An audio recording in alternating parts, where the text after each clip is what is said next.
Hello everyone, welcome back to our YouTube channel A R study classes.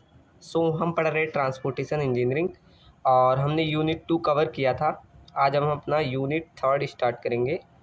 ठीक, start करने से पहले बता दूं, मैं छत के ऊपर शूट कर रहा हूं, तो हो सकता है वॉइस स्लो आए या आपको हो सकता है हवा की आवाज़ आए, तो थोड़ा माइक ईयरफोन का प्रयोग कर लीजिएगा। ठीक, जिससे वॉइस क्लियर आएगी आप सबको।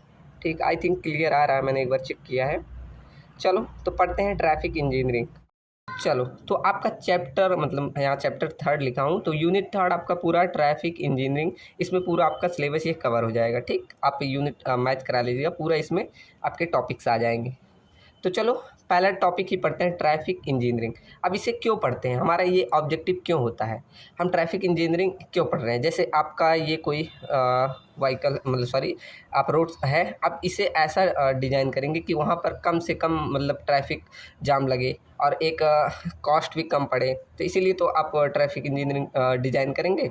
तो ये लिखा है, the objective of traffic engineering to achieve efficient, free and rapid flow. ठीक, तो ट्रैफिक इंजीनियरिंग पढ़ने का मेन मोटिव हमारा यही होता है कि हम एक इफ़िशिएंट और रैपिड फ्लो ट्रैफिक डिज़ाइन करें with least number of accident, और कम से कम वहाँ एक्सीडेंट हो। ठीक, इसे हम ट्रैफिक इंजीनियरिंग को इतने पार्ट में डिवाइड करेंगे। पहले तो हम पढ़ेंगे ट्रैफिक कैरेक्टरिस्टिक्स। ठीक, उसके बाद हम पढ़ेंगे ट्रैफिक स्टडीज़ एंड उसके एनालिसिस, फिर प्लानिंग एनालिसिस और जियोमेट्रिक डिज़ाइन हमने पढ़ लिया है पहले से, तो इसको नहीं, ये सब मतलब ट्रैफिक इंजीनियरिंग के पार्ट हैं। ठीक, उसके बाद ऑपरेशन, रेगुलेशन, कंट्रोल, उसके बाद रोड सेफ्टी एस्पेक्ट, ये सब आपके ट्रैफिक इंजीनियरिंग के पार्ट आते हैं। ठीक, तो एक एक करके सबको पढ़ते हैं, इसमें आपका पूरा यूनिट कवर हो जाएगा। ठीक, तो पहले देखो ट्रैफिक कैरेक्टरिस्टिक्स, इसमें क्या देखते हैं, रोड यूजर कैरेक्टरिस्टिक्स क्या होना चाहिए और व्हीकुलर कैरेक्टरिस्टिक्स क्या होना चाहिए। ठीक, तो पहला देखते हैं, चलो रोड यूजर करके, मतलब जो आपका रोड यूज कर रहा है उसमें क्या क्या गुण होने चाहिए। ठीक, तो पहला तो उसकी फिजिकल कैरेक्टरिस्टिक देखते हैं, मतलब उसकी विजन पावर, उसकी सुनने की क्षमता, सॉरी देखने की क्षमता कितनी है, उसकी हियरिंग पावर, उसके मतलब सुनने की क्षमता कितनी है, देखने की क्षमता। ऐसा कोई नहीं जिसे दिखाई नहीं दे रहा वो गाड़ी चलाने लगे, तब तो दिक्कत है। तो पहला हम देखते हैं विजन पावर में कि 6/6%। अब ये क्या होता है, जैसे कोई 8.5 mm का अगर लेटर है, मतलब अक्षर ऐसे लिखा हुआ है, तो उस पर्सन को, जो आपका व्हीकल ड्राइव कर रहा है, उसे 6 मीटर से दिखाई देनी चाहिए। तो पहला रोड यूजर कैरेक्टरिस्टिक्स ये होना चाहिए कि उसे 8.5 mm का लेटर 6 मीटर से दिखाई देना चाहिए। सेकंड, इसी में एक टेस्ट होता है कि अगर 6/9%, मतलब एक नॉर्मल पर्सन अगर देख रहा है तो वही लेटर, आपको कोई एक लेटर लिखा है वो 9 मीटर तक दिख रहा है, तो मतलब नॉर्मल पर्सन को, और वही अदर पर्सन को, और वही कोई दूसरे पर्सन को उसे 6 मीटर से दिखाई दे रहा है, तो इसे बोलते हैं 6/9% रूल। ठीक, तो ये हमारा हो गया क्या, विजन पावर टेस्ट करने का तरीका।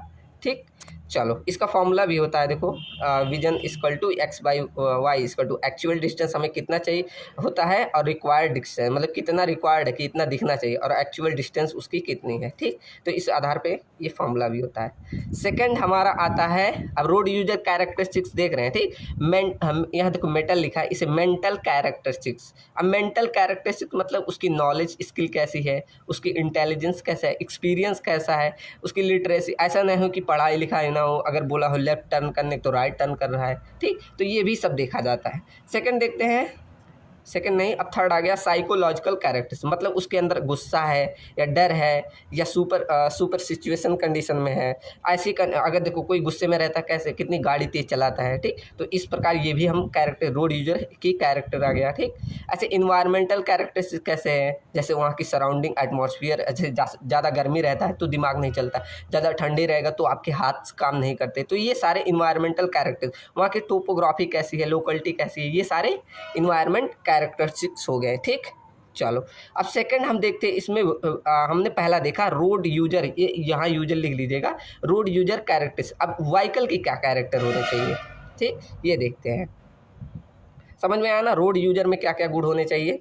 अब देखते हैं व्हीकल में, हम एक व्हीकल में क्या क्या देखना चाहते हैं। तो पहले स्टैटिक कैरेक्टरिस्टिक, मतलब आपकी गाड़ी खड़ी हुई है तब क्या क्या हम नोटिस करते हैं पॉइंट उसमें, कि आपकी जो विड्थ, हमने बोला था ना कि एक विड्थ की जो मतलब एक व्हीकल की विड्थ होती है वो 2.44 मीटर होनी चाहिए। अगर नहीं हुई, अगर इससे ज़्यादा आपने कर दिया तो ये लेन की, जैसे हम एक लेन को डिसाइड कर रहे हैं या लेन बनाते हैं तो इसी विड्थ के अनुसार तो बना रहे हैं, तभी तो आपकी गाड़ी ऐसे चल रही है। हम क्या इसी विड्थ को लेकर चल रहे हैं, लेकिन अगर यही आपने व्हीकल की विड्थ बढ़ा दी या घटा दी तो आपका ये इम्पैक्ट करता है कि नहीं। तो लेन की विड्थ को अफेक्ट करेगा, विड्थ ऑफ कैरेज वे को, विड्थ ऑफ शोल्डर को, इन सभी। हम शोल्डर कितना, हमने बोला था ना इतना बनाया जाए कि आपकी विड्थ जो हो वो आसानी से उस पर आ जाए, ठीक, शोल्डर पे। तो इस हिसाब से हम यहाँ व्हीकल को डिज़ाइन करते हैं। तो पहला ये देखते हैं कि उसकी विड्थ कितनी होनी चाहिए, 2.44 मीटर, ठीक। सेकंड देखते हैं हाइट ऑफ व्हीकल। अब देखो जैसे सिंगल डेक, डबल डेक, जैसे सिंगल डेक आपने देखा होगा ना, आजकल बसेस में आते हैं सिंगल, ऐसे पहले आता था सिंगल, लेकिन अब देखो डबल डेक आते हैं, ठीक। तो सिंगल डेक की हाइट कितनी होनी चाहिए, 3.80 मीटर, और डबल डेक है तो 4.75 मीटर, इतनी हाइट होनी चाहिए। लेकिन अगर इससे आपने बढ़ा दिया तो क्या करेगी, हाइट ऑफ फ्लाई ओवर या अंडर पासेस, इन सभी को ये अफेक्ट कर जाएगी, ठीक। जैसे हम अंडर पास ऐसे बनाते हैं ना, तो इसके थ्रू ऐसे गाड़ी पास करती है। अब यहाँ अगर ज़्यादा कर दिया तो ये पास कर पाएगी, नहीं कर पाएगी, तो वहाँ अफेक्ट करेगी।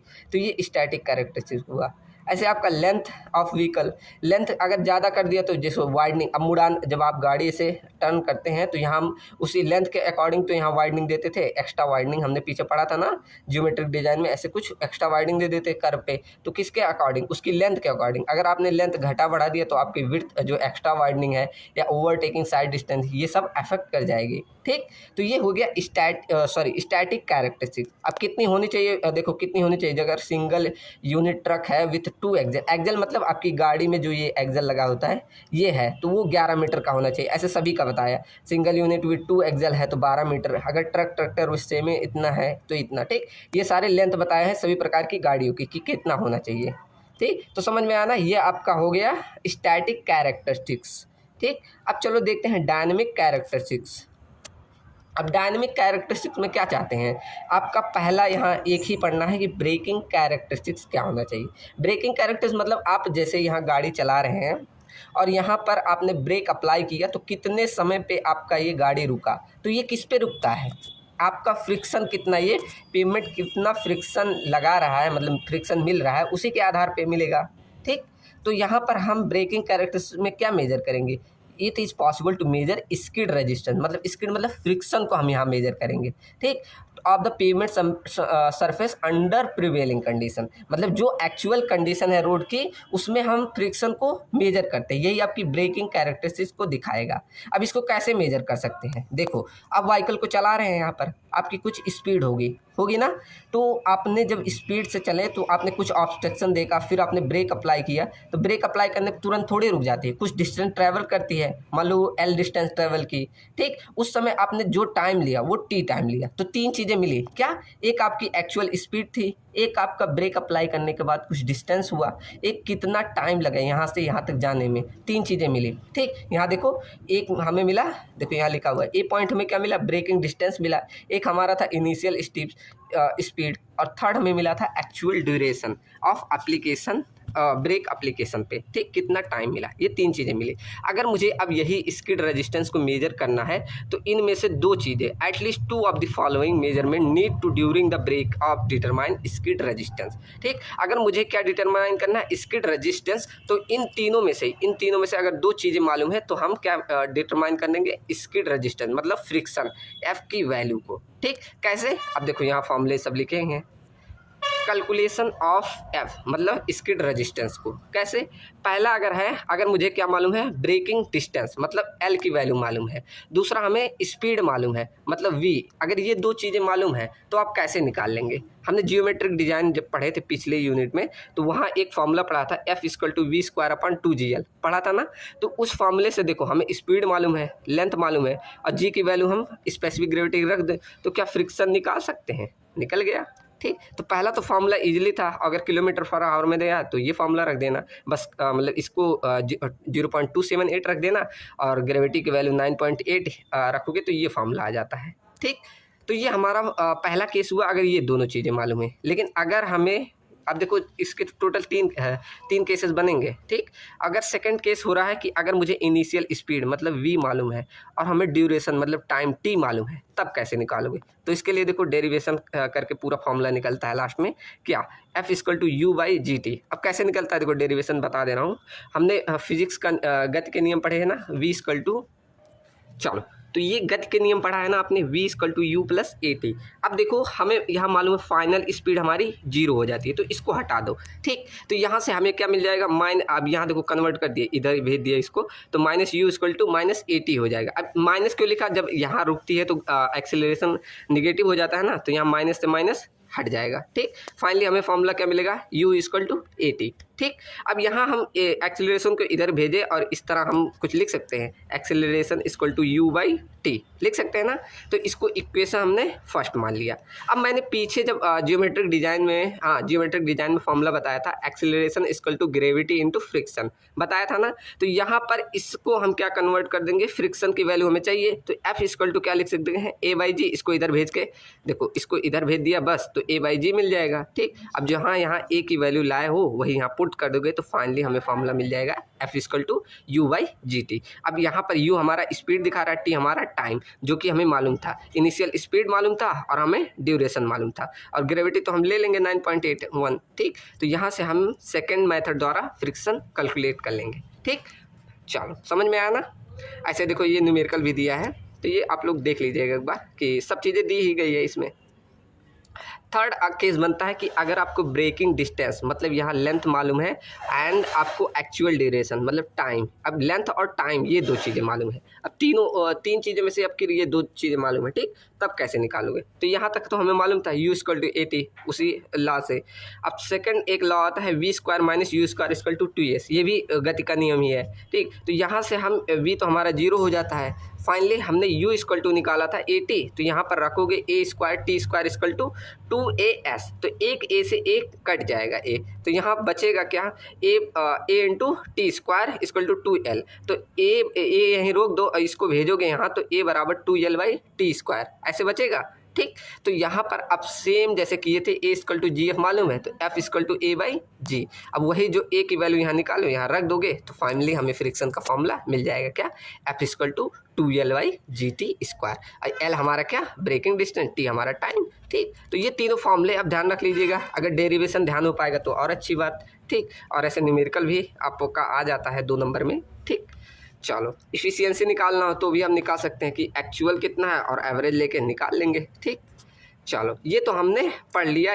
ये कौन सा पहला वाला पार्ट हमारा देखो यहाँ कवर हुआ, कौन सा, ट्रैफिक कैरेक्टरिस्टिक।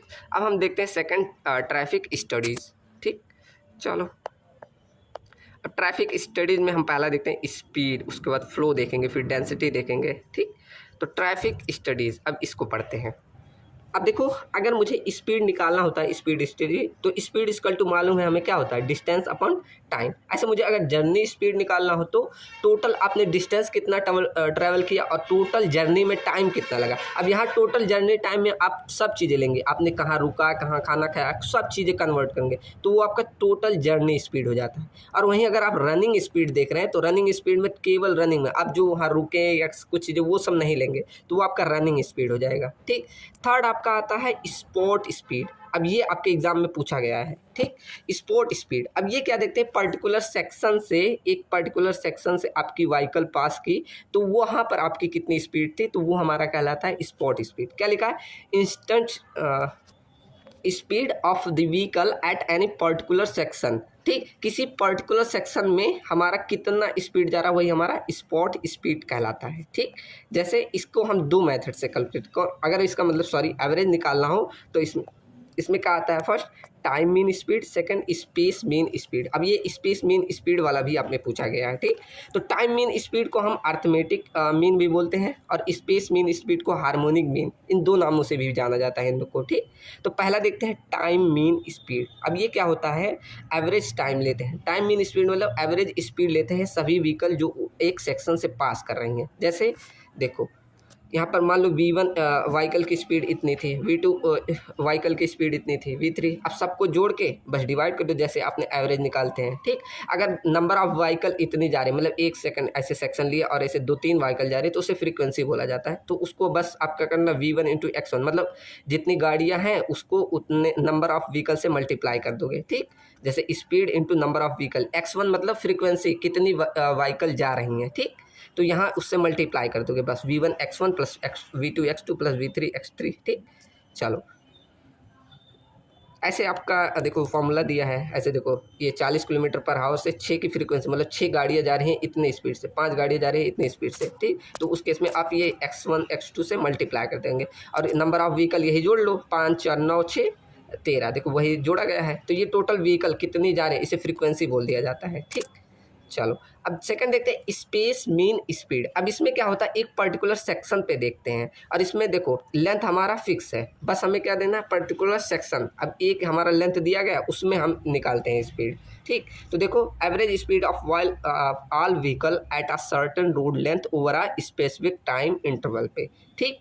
देखो अब इसका फॉर्मूला क्या होता है, v s equal to distance upon time. अब डिस्टेंस यहाँ हमारा फिक्स है, बस क्या टाइम वेरी करेगा, उसी का हमें एवरेज ले लेना है, ठीक। अब देखो यहाँ पर जैसे कोई गाड़ी अलग स्पीड से जा रही है तो अलग टाइम पे इसको ख़त्म करेगी इस एल लेंथ को, ठीक। तो वो हमारा कितना, जैसे मान लो x1 व्हीकल है, उसकी speed v1 equal to L/T1, वो T1 टाइम में मतलब पहुँची, इसको मतलब कवर की। तो उसका T1 टाइम अगर निकालना हुआ तो कैसे, इसको इधर भेज के हम निकाल सकते हैं टाइम, ठीक। ऐसे x2 के लिए टाइम निकाल सकते हैं। तो इन सभी का अगर आप एवरेज निकालोगे टी एवरेज, तो तीनों को ऐसे जोड़ के निकाल सकते हैं, ठीक।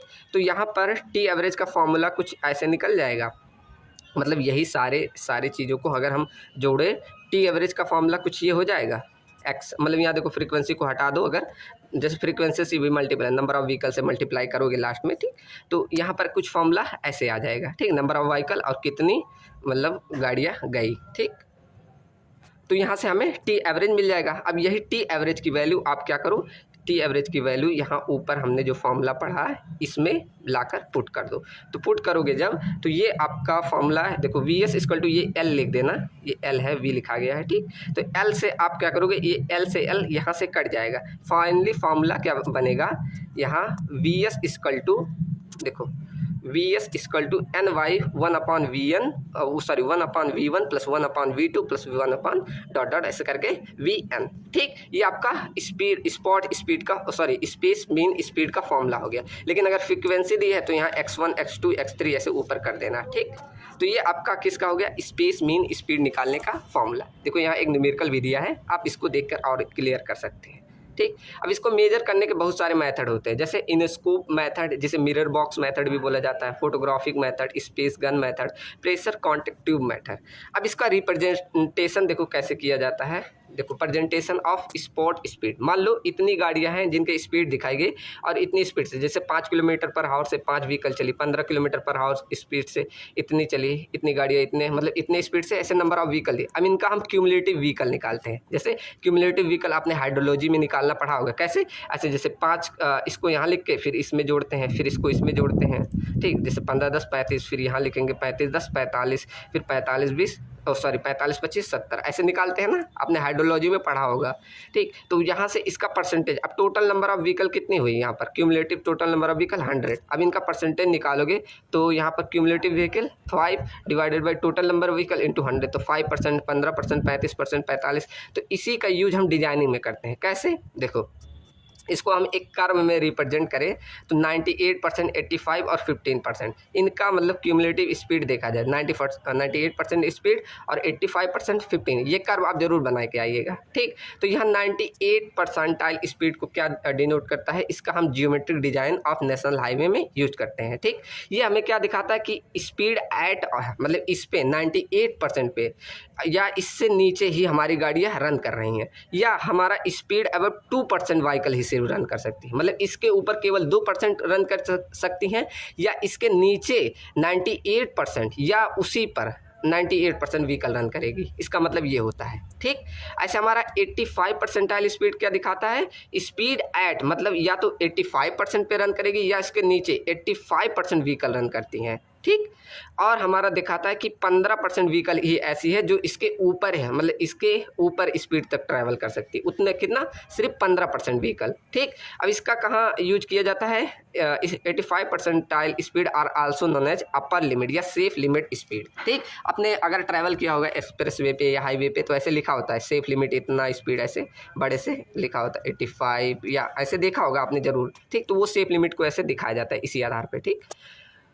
थर्ड हमारा है 15% स्पीड। ये हमारा लोअर स्पीड को डिनोट करता है। ये क्या दिखाता है कि इतनी 15% व्हीकल इससे नीचे या इस पे ट्रैवल करती हैं, ठीक। और हमारा दिखाता है कि 85% व्हीकल इसके ऊपर ट्रैवल करती हैं। एक्सप्रेस वे पे जैसे दिखाया जाता है कि 40 मतलब kilometre per hour lower speed express way पे लिखा होता है कि लोअर स्पीड आपको इतना ही चलना है, ठीक। एक्सप्रेस वे पे ये होता है। चलो, तो समझ में आया ना कि आपका स्पॉट स्पीड क्या होता है। ये स्पॉट स्पीड हमें पूछा गया है, ठीक। तो ध्यान से देखिए। अब एक आपका छोटा टर्म आता है मॉडल स्पीड, या इसे मॉडल एवरेज बोला जाता है। अब ये क्या बताता है कि आपकी कब आपकी maximum number of vehicle travel कर रही है, वही डिनोट करता है। इसको एक ग्राफ से दिखा देते हैं।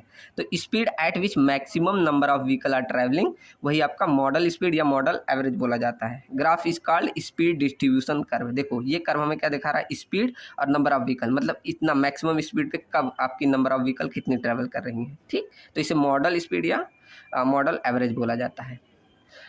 अब अगला टर्म देखते हैं स्पीड एंड डिले स्टडीज़। मतलब आपका गाड़ी कहाँ पर रुक रहा है, कितना डिले हो रहा है, ये हम स्टडी करते हैं। इसको कैसे, this study is mainly use for following. अब इसको क्यों पढ़ते हैं, to give the running speed, मतलब एक्चुअल रनिंग स्पीड ही हमें बताता है। फ्लक्चुएसन कहाँ आ रहा है, to delay between two station, मतलब आप ट्रैवल कर रहे हैं यहाँ से तो कहाँ पर डिले आ रहा है, ये हमें ये स्टडी बता देता है। किस लोकेशन पे आ रहा है, कारण क्या है, टाइम कितना हो रहा है डिले में, ये सब हमें ये स्टडी बता देता है, ठीक। अब डिले हमारे कितनी प्रकार की होती है, ये मेनली 2 प्रकार की होती है। कौन, fixed delay, operation delay. Fixed delay मतलब एक पर्टिकुलर सेक्शन पे हम देखते हैं, जैसे वहाँ ट्रैफिक सिग्नल का फिक्स है कि यहाँ पर हमें रुकना ही रुकना है, तो वो हमारा फिक्स्ड डिले हो जाता है। बी हमारा ऑपरेशन डिले। अब ये क्या होता है, जैसे आप अपनी गाड़ी को पार्क कर रहे हैं, अनपार्क कर रहे हैं, या आप कोई पेडेस्ट्रियन आ जा रहा है या कोई व्हीकल आ जा रहा है, तो उनके कारण जो डिले आ रहता है वो हमारा ऑपरेशन डिले कहलाता है, ठीक। अब इसको मतलब ज्ञात करने के बहुत सारे मेथड हैं डिले की स्टडी करने का। देखो कौन सा, जैसे लाइसेंस प्लेट मेथड या व्हीकल नंबर मेथड या इंटरव्यू टेक्निक द्वारा आप किसी आप जो व्हीकल चला रहा है उससे जाकर पूछ सकते हैं कि भाई आपका कहाँ डिले होता है, कहाँ पर कितना टाइम होता है, वो आपको बता देगा इजीली, ठीक। ये आपका अगर प्रोजेक्ट होता है तब आप करते हैं। अब इसमें अगर आ जाए 2-3 लाइन तो लिख ही सकते हैं सब में, ठीक। आपका एलिवेटेड ऑब्जर्वेशन मेथड, मतलब आप किसी ऊंचाई पर ऐसे खड़े हो गए और आप किसी एरिया को देख रहे हैं, वहाँ पर एक गाड़ी को नोटिस किया, अब उसको देख रहे हैं कि कहाँ पर वो रुक रहा है, कितना टाइम रुक रहा है, ठीक। तो ये हमारा एलिवेटेड ऑब्जर्वेशन में से ऐसे फोटोग्राफिक टेक्निक होती है। आप फोटोग्राफ द्वारा कई फोटोग्राफ लेकर देख रहे हैं कि कहाँ अगर रुक रहा है, कहाँ पर किस कारण हो रहा है। ऐसे फ्लोटिंग कार या राइडिंग मेथड। अब ये क्या होता है, ये थोड़ा अलग है। देखो इसमें क्या होता है, एक जैसे गाड़ी पे 4 पैसेंजर को बैठा दिया जाता है, जिसमें एक पैसेंजर, मतलब ऐसे ऑब्जर्वर बोलेंगे, ऑब्जर्वर एक में 2 स्टॉप वॉच लिया रहता है। उसमें फर्स्ट स्टॉप वॉच से क्या करता है, टोटल जर्नी टाइम देखता है, एंड सेकंड स्टॉप वॉच से वो ड्यूरेशन देखता है कि डिले कहाँ पर डिले हो रहा है और कितना डिले हो रहा है। वो ऑब्जर्वर फर्स्ट का काम हो गया। सेकंड ऑब्जर्वर देखता है कि क्यों डिले हो रहा है, उसका कारण और लोकेशन नोटिस करता है, ठीक। एंड थर्ड ऑब्जर्वर का क्या काम होता है कि नंबर ऑफ व्हीकल कितना ओवरटेक कर रहा है और कितना ओवरटेक उस गाड़ी को कर रही है, ठीक। ये हमारा किसका काम होता है, ऑब्जर्वर थर्ड का। ऐसे ऑब्जर्वर 4 का होता है कि उसके पीछे, गाड़ी के पीछे कितनी गाड़ियाँ ट्रैवल कर रही है, वो ऑब्जर्वर 4 काउंट करता है। उसी के आधार पे ये फॉर्मूला है, देख लीजिएगा। इतना मत, बस इतना ध्यान रखना, ठीक। चलो ठीक, यहाँ तक समझ में आया ना। हम क्या यहाँ देख रहे हैं, स्पीड एंड डिले स्टडी को। अब आपका नेक्स्ट टर्म आता है ट्रैफिक वॉल्यूम फ्लो, जिसे हम क्यू से डिनोट करते हैं। अब ये सारे टर्म ध्यान से देखिएगा, ठीक। अब थोड़ा आपसा फॉर्मूला वाला पोर्शन आने लगा।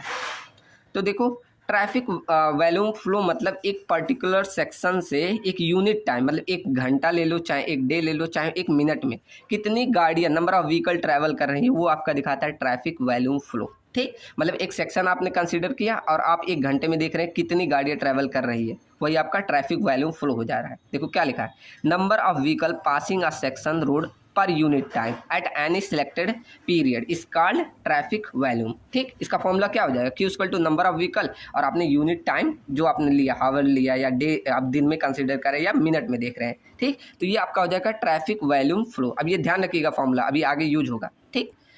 चलो अब अगला देखते हैं पैसेंजर कार यूनिट। अब ये क्या होता है, जैसे आप अपने रोड को डिज़ाइन कर रहे हैं तो आपका ऐसा नहीं है कि रोड पे आपकी एक ही गाड़ी चलेगी, आप पे उस पर बहुत आपका उस पर कार चल सकता है, ट्रक चल सकता है, बस चल सकता है, टू व्हीलर चल सकता है, आपके उस पर ट्रैक्टर भी चल सकते हैं। तो ऐसा नहीं होता है कि मतलब एक ही गाड़ी चलेगी, तो हम इनके लिए अलग अलग रोड थोड़ी डिज़ाइन कर रहेंगे। तो इन सभी का मतलब जो होता है लेंथ, मतलब जो भी सब कैरेक्टर्स को मिलाकर एक सिंगल यूनिट बनाई जाती है, जिसे बोलते हैं पैसेंजर कार यूनिट। ठीक, जैसे देखो क्या लिखा है, different classes of vehicle make use of the same road. ठीक, मतलब अलग अलग क्लासेस की रोड होती हैं, व्हीकल होती है, उनको हम एक ही प्रकार का रोड बनाते हैं। Hence for mixed traffic different classes of vehicle must be transformed express converted into one standard unit such as passenger car unit. इन सभी को हम एक यूनिट में कन्वर्ट कर देते हैं, उसे ही हम पैसेंजर कार यूनिट, जिसे पीसीयू से बोला जाता है। ठीक, ये आपके एग्जाम में आया है। ठीक, चलो देखो, अब इस आप पीसीयू वैल्यू कैसे डिसाइड करते हैं, ये डिपेंड करती है व्हीकल की कैरेक्टर पे, जैसे सच है उसकी डायमेंशन कितना है, उसका पावर कितना है, उसकी स्पीड कितनी है। ठीक, उसी के आधार पे रखते हैं। अभी देखो सब वैल्यू दिखाई गई, उसका देखो वो हमें मतलब रोड कहाँ पर बना रहे हैं आप, रूरल एरिया में, अर्बन एरिया में, या प्रेजेंस ऑफ इंटरसेक्शन मतलब अभी आगे पढ़ेंगे कि आपका वहाँ आपस में ऐसे मर्ज कर रही है रोड, उसे इंटरसेक्शन मतलब एक दूसरे को काट रही है, वही हमारा इंटरसेक्शन कहलाता है, वहाँ पर बना रहे हैं। या आपका डिफरेंट टाइप के व्हीकल हैं, क्लासेस ऑफ व्हीकल हैं, जैसे हमने देखा ना यहाँ कि आपकी मोटरसाइकिल है, बस है, ट्रक है, या क्या है, वो सभी दिखाती है। ठीक, तो इन सभी के आधार पे हम पीसीयू वैल्यू को रिकमेंड करते हैं। जैसे ये हमारे आईआरसी द्वारा दिया गया है ठीक, वहाँ पर आपको मिल जाएगा आईएस कोड में, ये आईएस कोड द्वारा है। ठीक, तो यहाँ पर जैसे मोटरसाइकिल है उसके लिए पीसीयू वैल्यू 0.50, आप यही बस याद कर लीजिएगा, बहुत सारे हैं। जैसे ये हमारा रूरल के लिए दिया गया है, रूरल एरिया के लिए। ठीक, तो यहाँ पर सबके लिए, जैसे मोटरसाइकिल के लिए 0.50, पैसेंजर कार के लिए 1 दिया गया, एग्रीकल्चर ट्रैक्टर या कॉमर्शियल व्हीकल है तो 1.5, ऐसे सारी वैल्यू दी है। आप ये रूरल के लिए याद कर लीजिएगा। ऐसे अर्बन के लिए भी देखो दिया गया है, जब 5% ट्रैफिक रहे या उससे ऊपर रहे तब। ठीक, तो ये आपका ये वाला आसान है, रूरल वाला, ये ध्यान रख लीजिएगा। ठीक, आप अर्बन वाला छोड़ दीजिएगा, इतना बड़ा नहीं याद हो पाएगा। ठीक, तो ये वाला अगर आपको जितनी वैल्यू याद हो जाएगी आप एग्जाम में लिख देंगे तो अच्छा रहेगा। ठीक, तो ये हमारा हो गया क्या, पीसीयू, पैसेंजर कार यूनिट। ठीक, अब अगला चीज़ देखते हैं, कैलकुलेशन ऑफ ट्रैफिक वैल्यूम। कैसे आप मतलब ट्रैफिक वैल्यूम को कैलकुलेट कर सकते हैं। इसके दो मेथड है, एक मैनुअल काउंटिंग मेथड जिसमें class of vehicle, number of vehicle, ये आप कैलकुलेट कर सकते हैं। एक आपका आता है ऑटोमेटिक ट्रैफिक काउंट, जिसे कम क्लासीफायर भी बोलते हैं, इससे आप ट्रैफिक वैल्यूम को कैलकुलेट कर सकते हैं। ठीक, अब देखो presentation of traffic volume data कैसे आप प्रेजेंट करेंगे। तो अगर आपने कैलकुलेट कर लिया तो पहला टर्म आता है एनुअल एवरेज डेली ट्रैफिक, जिसे AADT से दिखाएंगे। अब इसको कैसे निकालते हैं, तो यहाँ पर क्या करेंगे, एनुअल एवरेज डेली ट्रैफिक के लिए total number of passing vehicle section road in a year, एक ईयर में एक सेक्शन पे देख रहे हैं एक साल में कितनी व्हीकल पास की, उसको 365 से डिवाइड करेंगे तो वहाँ हमें एक फैक्टर मिलेगा जिसे एनुअल एवरेज डेली ट्रैफिक बोलते हैं। ठीक, तो इस तरह आप प्रेजेंट करेंगे। सेकंड, ऐसे हावर्ली के लिए आपको दिखाना है तो पूरे साल भर का मिल गया, उसे 24 से डिवाइड कर दो, तो एनुअल एवरेज डेली ट्रैफिक को 24 से डिवाइड करोगे तो वो हमें क्या दे देगा, एनुअल एवरेज हावर्ली ट्रैफिक को। ठीक, ऐसे थर्ड टर्म हम निकालेंगे एनुअल एवरेज वीक को लिए, तो टोटल नंबर ऑफ व्हीकल जो ट्रैवल करेगी ऑन वीक पे। ठीक, यहाँ देखो वीक डे लिखा है, मतलब छुट्टी को छोड़ के, तो यहाँ पर 260 से डिवाइड करना पड़ेगा। ठीक, ऐसे आप मतलब देख यहाँ पर annual average week day traffic मतलब टोटल आप वीक डे पे जितनी छुट्टियां हैं उन सबको छोड़ के तब आपका कितना, तो टोटल अगर आप संडे को छोड़ दें तो ये आपका टोटल 260 रहता है। अब मतलब पूरी छुट्टी उट्टी लेकर ये छोड़ेंगे तो इतना आता है। ठीक, चलो ऐसे आपका डेली ट्रैफिक के लिए आप n नंबर ऑफ व्हीकल इतने n डे में और n से डिवाइड करेंगे कितने डे के लिए, तो आपको मिल जाएगा डेली ट्रैफिक के लिए। ठीक, चलो तो ये तो हमारा पहला कैलकुलेशन हो गया एज अ मैनुअल काउंटिंग द्वारा।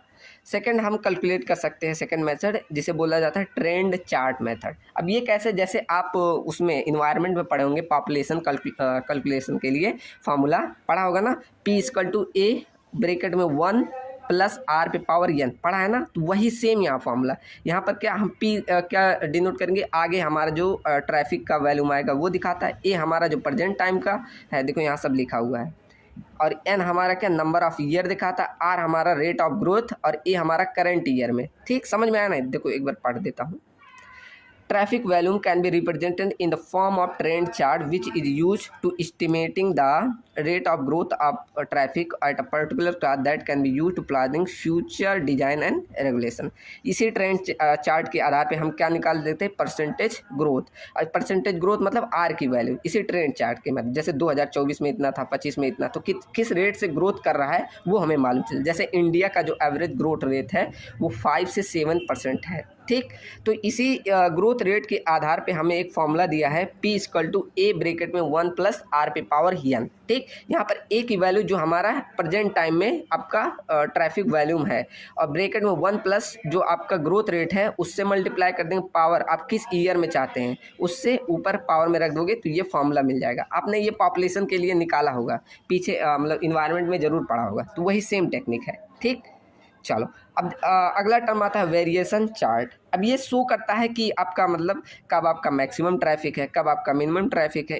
इन सभी का यूज होता है वेरिएशन चार्ट का डिजाइनिंग में। देखो वेरिएशन चार्ट हमें क्या शो कर रहा है कि hourly daily seasonal variation of traffic volume over a particular section of road. एक रोड के सेक्शन में हमें बताता कि हावरली डेली या सीजन में कब कब ट्रैफिक वॉल्यूम हाई हो रहा है, कब कब कम हो रहा है। ठीक, जैसे देखो यहाँ पर फिगर में दिखाया है ये हावरली वॉल्यूम के लिए। जैसे सुबह के टाइम आप देखते होंगे काफ़ी ट्रैफिक है तो यहाँ पर ग्राफ उठते हुए ऐसे शाम में देखते होंगे और बीच के टाइम में आपको उतना नहीं ट्रैफिक देखने को मिलता है। ठीक, तो ये आप ऐसे इस वेरिएशन चार्ट की मदद से हम क्या डिजाइनिंग में हेल्प मिलती है हमको। ठीक, चलो ऐसे हमारा ट्रैफिक फ्लो मैप होता है। जैसे कि ये किसी पर्टिकुलर एरिया का हमें एक मैप दे दिया जाता है, वहाँ पर एक थिक लाइन द्वारा ऐसे थिक लाइन द्वारा यहाँ पर मतलब ऐसे ज़्यादा ट्रैफिक है तो एक थिक लाइन देखो क्या लिखा, थिकनेस ऑफ लाइन द्वारा रिप्रेजेंट कर दी जाती है। ठीक, तो ये हमारा मेथड होता है वॉल्यूम कैलकुलेट करने का। ऐसे हमारा वॉल्यूम फ्लो डायग्राम मतलब एक डायग्राम दे दी जाती है, उसमें ऐसे बताया जाए कि ऐसे मतलब काफ़ी सारे लाइन बने होते हैं, बताया जाता है कि यहाँ पर ज़्यादा वॉल्यूम है। ठीक, तो एक वॉल्यूम डायग्राम द्वारा भी रिप्रेजेंट की जाती है। ठीक, तो ये सारे मेथड हुए थे ट्रैफिक वॉल्यूम को कैलकुलेट करने। अब एक मेथड और आता है क्या, 30th highest hourly volume data.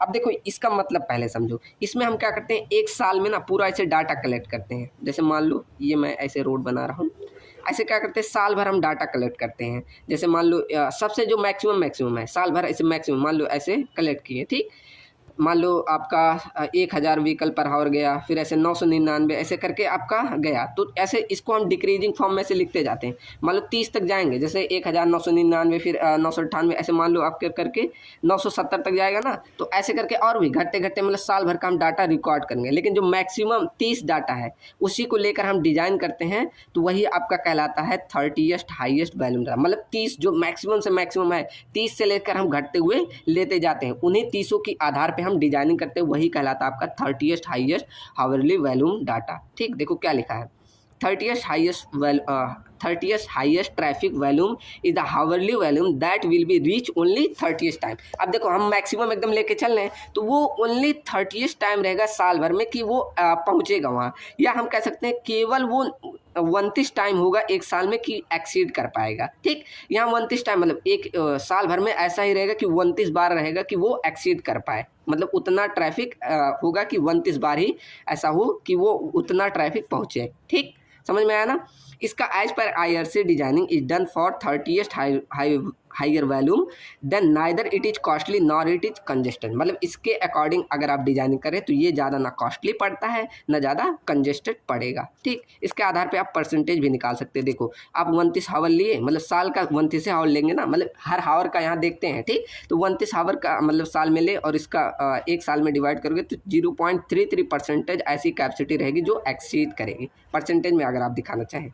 ठीक, चलो इसके फैक्टर भी आ जाते हैं, जैसे हावरली एक्सपेंशन फैक्टर, मतलब एक डे में निकाल के एक पर्टिकुलर हावर से डिवाइड करोगे तो ये जैसे ये फॉर्मूला है बेसिक देख लेना। ठीक, चलो ऐसे आपका पीक हावर फैक्टर आ जाता है। ये क्या एक्सप्रेस करता है कि traffic volume at peak hour and you, इसका हम डिजाइनिंग करते हैं फैसिलिटी ट्रांसपोर्ट इन सभी में, वो आपका पीक हावर फैक्टर आ जाता है। इसका निकालने फॉर्मूला देखो ये है। ठीक, तो ये पढ़ लेना, traffic volume in a peak hour divided by maximum traffic in 15, मतलब ये 15 मिनट के लिए ये एग्जांपल है। ठीक, चलो यहाँ देखो ये इसलिए यूनिट को बराबर करने के लिए दिया गया है।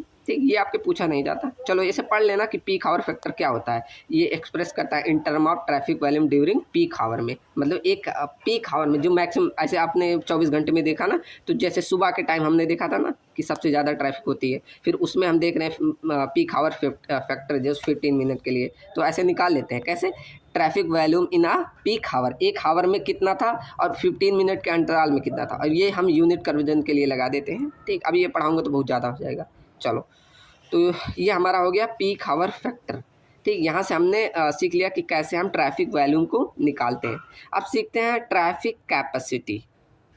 अब देखो ट्रैफिक कैपेसिटी क्या होती है। आप किसी पर्टिकुलर सेक्शन में देख रहे हैं ना, जैसे ये आपका रोड है, अब एक सेक्शन पे आज देख रहे हैं मैक्सिमम से मैक्सिमम नंबर ऑफ व्हीकल कितने जा सकते हैं किसी एक घंटे में, या आप जितना भी टाइम ले, वही आपकी कहलाती है ट्रैफिक कैपेसिटी। ठीक, जैसे देखो क्या capacity is define as the maximum hourly, या आप हावरली चाहे जो ले तो वही maximum hourly at which vehicle can be reasonable be accepted to transfer point given a section during time period. ठीक, मतलब वही किसी एक ड्यूरिंग टाइम पीरियड में कितना मैक्सिमम से मैक्सिमम व्हीकल जा सकते हैं, वही आपकी ट्रैफिक कैपेसिटी हो जाती है, जिसे हम क्यू मैक्स से दिखा देते हैं। Q max equal to traffic capacity. अब ये तीन चीज़ें होती है। देखो पहला आपका आता है बेसिक कैपेसिटी। अब इसमें क्या होता है, एक पर्टिकुलर सेक्शन से देखो बेसिक कैपेसिटी क्या होता है, is the maximum passenger car that can pass through a point or lane during 1 hour under most ideal condition. मतलब यही कह रहा है कि एक आपका पर्टिकुलर सेक्शन में नंबर ऑफ व्हीकल पास करे, लेकिन वहाँ पर हम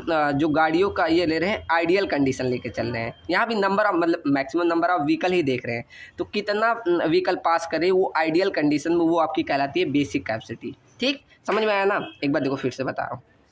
कह रहा है कि एक पर्टिकुलर सेक्शन से नंबर ऑफ व्हीकल कितना पास कर रही है, जब हम मोस्ट आइडियल कंडीशन लेके चल रहे हैं, वही आपकी बेसिक कैपेसिटी कहलाती है। अब आइडियल कंडीशन आपको सोचने में क्या हो रहा है, आइडियल कंडीशन मतलब हम देख के चलते हैं इन व्हीकल की स्पीड समान है और इनके बीच की जो स्पेसिंग है ये भी समान लेके चल रहे हैं, तब आपकी व्हीकल पास कर रही है। ठीक, तो वो कहलाती है बेसिक कैपेसिटी। ऐसे सेकेंड आता है पॉसिबल कैपेसिटी।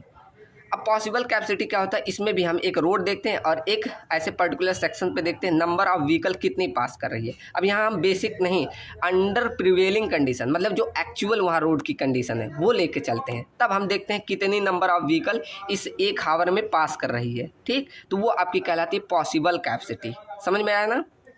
ठीक, ऐसे आपका प्रैक्टिकल कैपेसिटी। अब प्रैक्टिकल कैपेसिटी में भी हम एक रोड लेते हैं, इसमें देखते हैं मतलब एक सेक्शन पे देखते हैं नंबर ऑफ व्हीकल कितनी पास कर रही है, लेकिन ना उसमें कोई डेंसिटी हो, ना कोई रीजनेबल डिले हो, ना कोई मतलब रिस्ट्रिक्शन हो, कुछ भी ना हो, कोई प्रॉब्लम ना हो, और ये व्हीकल ऐसे पास करती जाए, तो कितनी व्हीकल एक घंटे में पास करेगी वो आपकी हो जाएगी प्रैक्टिकल कैपेसिटी। ठीक, सब वही चीज़ है, मतलब एक सेक्शन से पास कर रही है, लेकिन इसमें हम क्या पहले में आइडियल कंडीशन मान लिए कि स्पीड समान है, स्पेसिंग समान है। सेकंड हम एक्चुअल मतलब इसमें एकदम अंडर प्रिवेलिंग कंडीशन, मतलब एक्चुअल जो रोड की कंडीशन है वो लेके चल रहे हैं। एंड थर्ड हम लेके चल रहे हैं प्रैक्टिकल कैपेसिटी, ना उसमें कोई रीजनेबल डिले आ रहा है, ना कोई रिस्ट्रिक्शन आ रहा है, ना कोई भी ट्रैफिक डेंसिटी आ रही है, तब वो उसे बोलते हैं प्रैक्टिकल कैपेसिटी। ठीक, चलो आशा करता हूँ समझ में आया होगा। अब देखते हैं ट्रैफिक डेंसिटी क्या होती है। अब ट्रैफिक डेंसिटी मतलब आप कोई एक रोड का मतलब सेक्शन ले रहे हैं और उसमें नंबर ऑफ कितनी व्हीकल पर यूनिट लेंथ में है, वही आपकी कहलाती है ट्रैफिक डेंसिटी। ठीक, समझ में आया ना? मतलब एक आपने लेंथ डिसाइड किया एक सेक्शन पे और इसमें कितनी नंबर ऑफ व्हीकल्स आ सकती है, वही कहलाती है ट्रैफिक डेंसिटी। इसका क्या हो जाए, के इक्वल टू व्हीकल पर किलोमीटर, कितनी व्हीकल नंबर ऑफ व्हीकल है पर किलोमीटर पे, वही आपकी क्या आ जाएगी ट्रैफिक डेंसिटी। ठीक, अब देखो अगर ये मैक्सिमम से मैक्सिमम कब आ जा सकती है, इस मतलब 1 किलोमीटर मान लो ये है, अब इसमें मैक्सिमम डेंसिटी मतलब कब आ सकती है, मतलब मैक्सिमम नंबर ऑफ व्हीकल कब आ सकता है, जब आपका जाम लगा हो, तो कब, यही हम बोलते हैं maximum traffic density is also known as jam density. मतलब जब आपकी जाम रहेगी तभी तो मैक्सिमम नंबर ऑफ व्हीकल आएगी, तो उसे जाम कंडीशन बोला जाता है। ठीक, अब इन 3 टर्म हमने पढ़ा था, एक पढ़ा था क्यू, पहले हमने पढ़ा था, मैंने बोला याद करना रहना, ठीक। क्यों बोला था जी, नंबर ऑफ व्हीकल पर हावर में कितना पास करे वो आपका कहलाता है ट्रैफिक फ्लो, ठीक। उसके बाद के अभी हमने पढ़ा ट्रैफिक डेंसिटी, कितनी नंबर ऑफ व्हीकल पर किलोमीटर में आएगी वो हमारी क्या कहलाएगी ट्रैफिक डेंसिटी। एक हमने स्पीड पढ़ा था कि length per unit time equal to हमारा स्पीड हो जाता है, जिसे किलोमीटर यहाँ लेंथ को किलोमीटर में ले लिया है और स्पीड को टाइम में, तो यहाँ एक रिलेशन बन जाता है Q इक्वल टू के इंटू वी। अभी देखो बराबर हो जाएगा, क्या किलोमीटर से किलोमीटर काट देंगे तो व्हीकल पर हावर हो जाएगा, तो व्हीकल पर हावर तो इसकी भी यूनिट होती है, तो दोनों आपस में बराबर होती है, ठीक। तो इस तरह ये ध्यान रखना Q इक्वल टू के इंटू वी। अब इसका काफ़ी यूज होगा, ठीक। अभी आगे अभी हम पढ़ेंगे ग्रीनफील्ड मॉडल, उसमें ये बहुत महत्व रखता है, ठीक। चलो, तो ये समझ में आया ना स्पीड, फ्लो और डेंसिटी में क्या रिलेशन होता है और कैसे होता है, ठीक। चलो अब अगला देखते हैं स्पेस हेडवे। अब स्पेस हेडवे मैंने पिछले चैप्टर जियोमेट्रिक डिजाइन में पढ़ाया था। क्या आपकी गाड़ी चल रही है, ऐसे गाड़ी है, दो गाड़ियाँ चल रही हैं, तो उनके बीच ऐसे सेंटर टू सेंटर लेके बताया था, वही आपकी स्पेस हेडवे कहलाती है, पढ़ाया था ना। तो वही आपका देखो, it is defined at the spacing between two conjugative vehicle, वही आपका स्पेस हेडवे कहलाती है। अब ये स्पेसिंग हम चाहे सेंटर टू सेंटर ऐसे ले सकते हैं, चाहे फ्रंट टू फ्रंट ले सकते हैं, चाहे ऐसे फ्रंट से फ्रंट ले सकते हैं, चाहे आप ऐसे ये रियर टू रियर मतलब लास्ट तक ले सकते हैं, वो आपकी स्पेस हेडवे ही दिखाएगा। तो अच्छा अब बताओ, ऐसे मैं 1 किलोमीटर तक बना दूँ, ऐसे 1 किलोमीटर तक बना दूँ और ये स्पेस हेडवे मतलब ये जो डिस्टेंस है ऐसे करूँ, ऐसे, तो ये डिवाइड करूँ तो क्या ये मुझे डेंसिटी ही नहीं दिखा रही है, डेंसिटी ही बता रही है। तो क्या अगर मैं के इक्वल टू 1000 से डिवाइड कर दूँ, मतलब 1000 मीटर से डिवाइड कर दूँ एस से मतलब स्पेसिंग से, तो क्या मुझे ये डेंसिटी देगा? देगा, ठीक। समझ में आ रहा ना कैसे ये स्पेसिंग की वैल्यू हो जा रही है, 1000 किलोमीटर तक मतलब 1000 मीटर से डिवाइड कर रहा हूँ, तो ये मुझे डेंसिटी दे देगा, ठीक। चलो, तो यहाँ से मुझे एक डेंसिटी का और फॉर्मूला मिल गया, k equal to 1000 divided by spacing मतलब स्पेस हेडवे, ठीक। अब स्पेस हेडवे का हमने फॉर्मूला पढ़ा था, क्या s equal to 0.2 v plus 6 proof किया था मैंने, ओवरटेकिंग साइड डिस्टेंस में प्रूफ किया था ना। तो वहाँ से मैं स्पेस हेडवे को यहाँ पे रख सकता हूँ, या इसको रख सकते हैं 1000 बराबर S H D by L, ठीक, ये भी रख सकते हो। तो अब चाहे इतना ही ध्यान रखना, इतना ज़्यादा अगर ध्यान हो जाए तो अच्छी बात है। स्पेस हेडवे मतलब एस की वैल्यू यहाँ ये भी रख सकते हो, ठीक। अब ध्यान दो, अब हमने पढ़ा था Q इक्वल टू के इंटू वी, अभी हमने रिलेशन बताया, तो क्या Q इक्वल टू 1000 बाई यहाँ के स्थान पे के 1000 बाई एस इंटू वी लिख सकता हूँ। तो एक फॉर्मूला ट्रैफिक फ्लो वॉल्यूम का ये हमें मिल जाएगा, क्या 1000 बाई वी एस, ठीक। इसे एस के स्थान पे S H D plus L भी लिख सकते हो, ठीक। तो ये आपके इतना फॉर्मूला हो गया Q equal to 1000 by v upon s, ठीक। ये फॉर्मूले बहुत इजी है, अगर एक टर्म ध्यान हो गया तो सब ध्यान हो जाएगा। अब सेकंड देखते हैं टाइम हेडवे। अभी हमने स्पेसिंग देखा था ना, ऐसे स्पेसिंग होता है इनके बीच में, तो ऐसे पर्टिकुलरली एक सेक्शन पे कितना ये टाइम लगा रही है, टाइम गैप, वो आपका कहलाता है टाइम हेडवे। देखो क्या लिखाया गया है, it is the defined at the time gap between two conjugative vehicle passing through the at any section of road, ठीक। मैंने बताया ना, ऐसे कोई सेक्शन है उस पर एक व्हीकल और ये दूसरी व्हीकल पास करने में कितना टाइम गैप लगा रही है, वही आपका टाइम हेडवे कहलाता है। तो इसे क्या अगर मैं 3600 से डिवाइड कर दूँ टाइम हेडवे से, तो ये हमें ट्रैफिक फ्लो दे देगा। कैसे, देखो अब देखो, ये हमने एक सेक्शन कंसीडर किया और 1 आवर में हम मतलब 3600 मिनट में नोटिस कर रहे हैं, और अगर हम HT मतलब टाइम गैप से डिवाइड कर दें तो Q इक्वल टू व्हीकल पर हावर ही हमें मिलेगा, ठीक। ये हमारा ऐसे फॉर्मूला निकल जाता है, क्या Q equal to 3600 by HT, ठीक। तो यहाँ हमने Q का फॉर्मूला 2 निकाला, एक तो ये निकाला टाइम हेडवे से और एक हमने निकाला किससे, यहाँ से Q equal to 1000 by VS। तो इन दोनों के बीच आपका रिलेशन बन जाता है ऐसे, ठीक। तो ये रिलेशन निकालोगे तो यहाँ डिवाइड ऐसे काटो पीटोगे तो ये निकल के आ जाएगा, ठीक। चलो अब देखते हैं सबसे इम्पोर्टेंट आपका अब आता है ग्रीनफील्ड मॉडल। ग्रीनफील्ड मॉडल ये आपका समझो 7 मार्क्स का क्वेश्चन है, तो ध्यान रखना, ठीक। चलो अब इन्होंने देखो एक फॉर्मूला दिया था, क्या V equal to VF bracket में 1 माइनस K बाई KJ, ठीक। अब यहाँ V इक्वल टू क्या होता है, स्पीड ऑफ ट्रैफिक, K क्या होता है ट्रैफिक डेंसिटी, और KJ क्या होता है जैम डेंसिटी, और VF इक्वल टू होता है फ्री फ्लो स्पीड। अब ये सब क्या दिखाता है, अगर ये इक्वेशन देखें इसमें कोई पावर नहीं है, तो जब पावर नहीं होते तो कौन सा ग्राफ बनता है, ऐसे लीनियर। ठीक। तो इस ग्राफ के आधार पे आप देख के अगर देखो, अगर आपकी स्पीड 0 है, यहाँ पर स्पीड मान लो आपकी 0 है, तो वो कब कंडीशन हो सकती है आप खुद रियलाइज़ करें। आप गाड़ी चला रहे हैं तो आपकी गाड़ी की स्पीड 0 कब होगी, जब वहाँ डेंसिटी कैसी हो जाए, जाम डेंसिटी। तो इस ग्राफ से दिख रहा है K=0 कब होगा, अगर स्पीड 0 है तो KJ मतलब आपकी वहाँ जाम डेंसिटी बनेगी। लेकिन अगर V बराबर आपकी स्पीड फ्लो स्पीड है, तो वहाँ मतलब डेंसिटी अगर 0 है तभी तो बनेगी। आप फ्रीली का फ्लो मतलब चला सकते हैं गाड़ी, जब वहाँ आपकी डेंसिटी एकदम 0 है। तो ये आपका रिलेशन बताता है कौन, ग्रीनफील्ड मॉडल।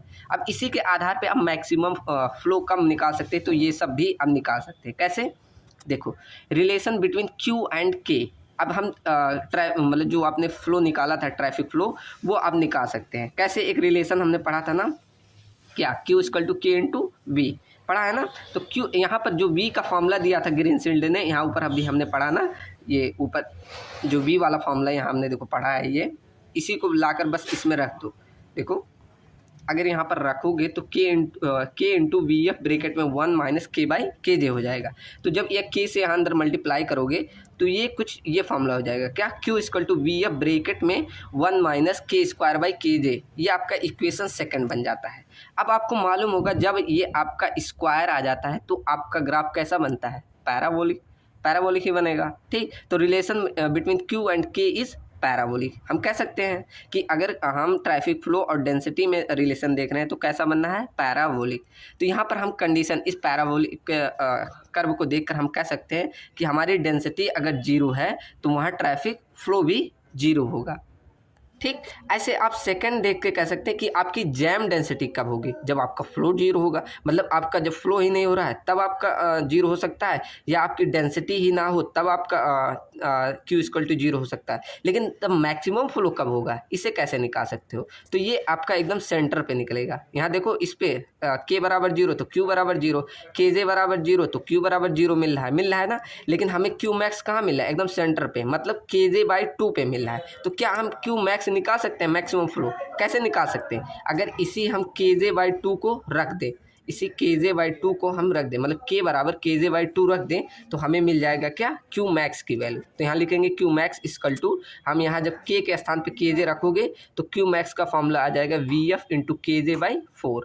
ठीक, समझ में आया ना। तो ये हमें मिल जाता है। यहाँ पर कंक्लूजन दे सकते हैं कि K=KJ/2 पे हमें Qmax में, अभी ये भी वाला प्रूफ करा रहा हूँ कि V=VF/2 पे कैसे होगा। तो इसका रिलेशन अगला है कि अगर मैं स्पीड मतलब V और फ्लो में देख रहे हैं, ये जो हम सेकंड यहीं कंक्लूजन लिख दिया हूँ, ये V=VF/2 पे कैसे मैक्सिमम होगा, ये सेकंड रिलेशन से आता है। देखो अगर मैं ये रिलेशन किस में देख रहा हूँ, स्पीड और फ्लो में, तो क्या कर दो, इसको थोड़ा सा रीअरेंज करना पड़ेगा।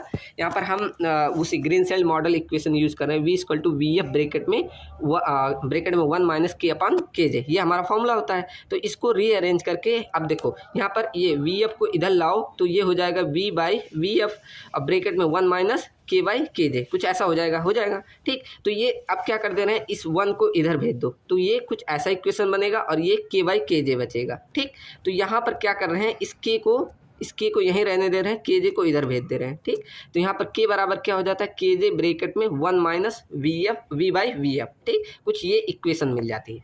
अब बस क्या करना है, इसी K की वैल्यू को इस वाले जो हम रिलेशन पढ़े थे इसी में रख दो।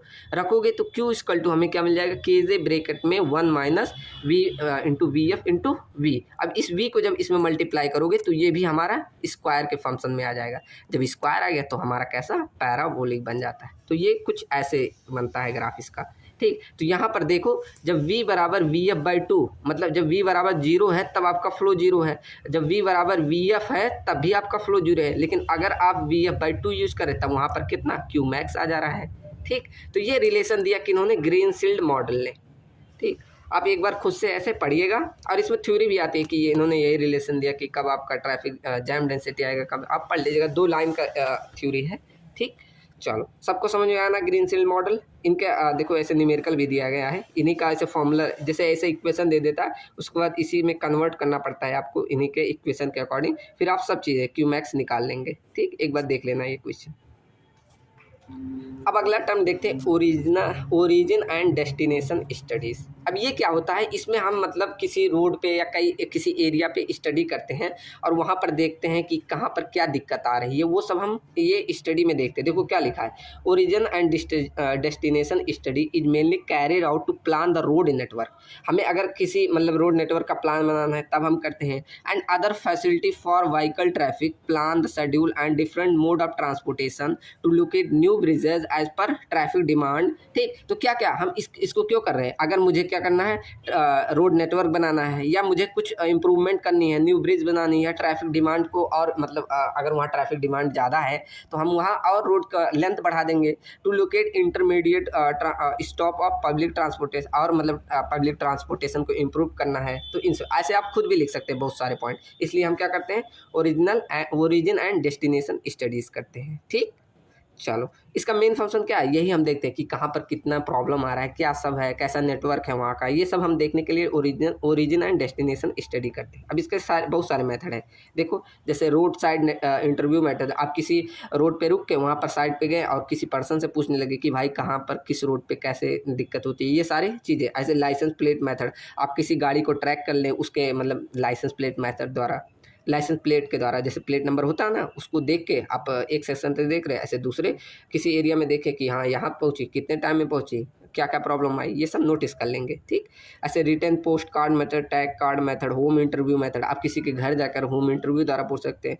Work sport interview method. ठीक, तो ये सारे मेथड होते हैं किसके, ओरिजिन एंड डेस्टिनेशन स्टडीज़ के। अब इसमें सब में आप दो तीन लाइन लिख सकते हैं अगर आपका 7 मार्क्स में आए। ठीक, वैसे ही आपका 3 पेज भर जाएगा।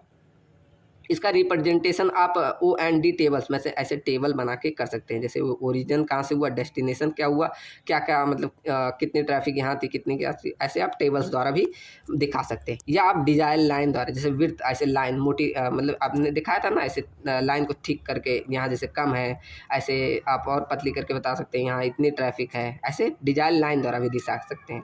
ठीक, और उसके बाद आप पाई चार्ट, ऐसे पाई चार्ट आपने पढ़ा होगा ना, ऐसे ऐसे पाई चार्ट का होता है, तो आप ऐसे एरिया डिवाइड करके आप पाई चार्ट द्वारा भी दिखा सकते हैं। तो ये सारे रिप्रेजेंटेशन होते हैं किसके, ओरिजिन एंड डेस्टिनेशन के। ठीक, अब अगला टर्म देखते हैं पार्किंग स्टडीज़। अब पार्किंग आपके शायद सिलेबस में नहीं है, फिर भी पढ़ लो। देखो पार्किंग हम ऑन स्ट्रीट पार्किंग कर सकते हैं या ऑफ स्ट्रीट, मतलब या तो आप ऐसे रोड के किनारे पार्क कर सकते हैं या रोड के ऐसे बाहर भी कई अंदर मतलब बने होते हैं सिस्टम कि वहाँ पर पार्क करिए। ठीक, तो इसके बहुत सारे मेथड है, जैसे पैरेलल पार्किंग, आपके रोड के किनारे ऐसे देखो पैरेलल पार्क कर दे रहे हैं, जैसे ये आपका रोड है, आप ऐसे साइड में देखते हो पैरेलली पार्क किए होते हैं गाड़ी, ऐसे आप 90 डिग्री पे भी पार्क करते हैं, इसमें मैक्सिमम गाड़ी पार्क हो जाती है। ठीक, ऐसे एंगल पार्किंग भी होते हैं, ऐसे क्या होता है जहाँ पर ऐसे कहीं कहीं रोड पे ऐसे एंगल्स पे ऐसे पार्क होती है गाड़ी, ऐसे एंगल्स पे यहाँ पर ऐसे गाड़ियाँ पार्क होती है। ठीक, तो इसे एंगल पार्किंग बोलते हैं। ये सारे जैसे 30 डिग्री, 45, 60 डिग्री।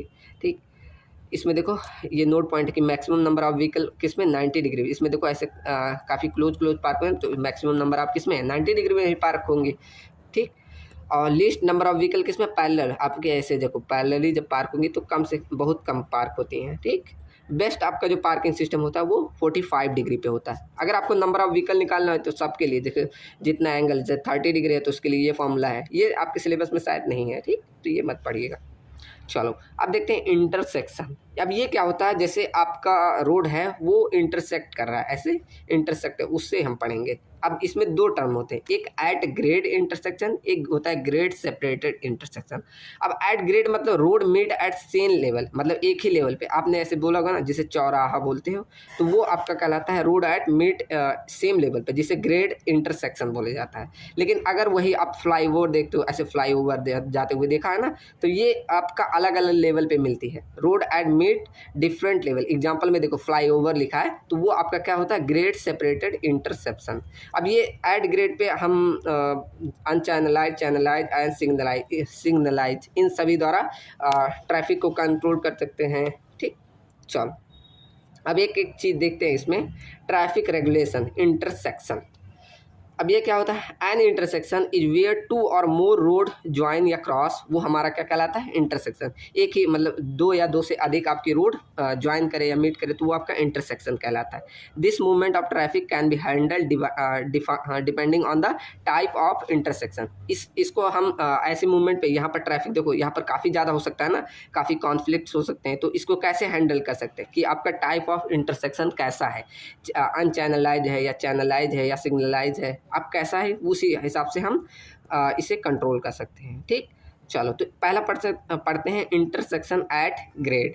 अब इसको मैंने पहले ही बता दिया है, ग्रेड पे क्या, जब सेम लेवल पे इंटरसेक्ट करे तो ये लिखा when all the road meet at same level, ठीक, along the traffic movement like crossing, weaving. अब ये सब क्या होता है, अभी देखो दिखा रहा हूँ, crossing, weaving, merging, diverging are called intersection at grade. मतलब एक ही ऐसे सेम लेवल पे आपका जब गाड़ी में रोड आपस में मीट करे वही आपका क्या कहलाता है, इंटरसेक्शन एट ग्रेड। अब यहाँ इतने टर्म बोले क्या, क्रॉसिंग, वीविंग, मर्जिंग, डाइवर्जिंग, देखो ये सारे टर्म यहाँ बने हुए हैं। जैसे आपका अगर ये क्रॉस करके ऐसे मीट हो रहा है तो इसे बोलते हैं क्रॉसिंग कॉन्फ्लिक्ट पॉइंट। ऐसे मर्ज करके मतलब एक गाड़ी मतलब एक रोड ऐसे आ रहा है, एक ऐसे इसमें मर्ज हो रहा है, उसे मर्जिंग पॉइंट बोला जाता है। ऐसे वीविंग पॉइंट मतलब ऐसे फ्लाईओवर्स में जनरली तो ये सारे टर्म ये होते हैं। ठीक, अब देखो सब चीज़ें आज ही आ रही जा रही हैं।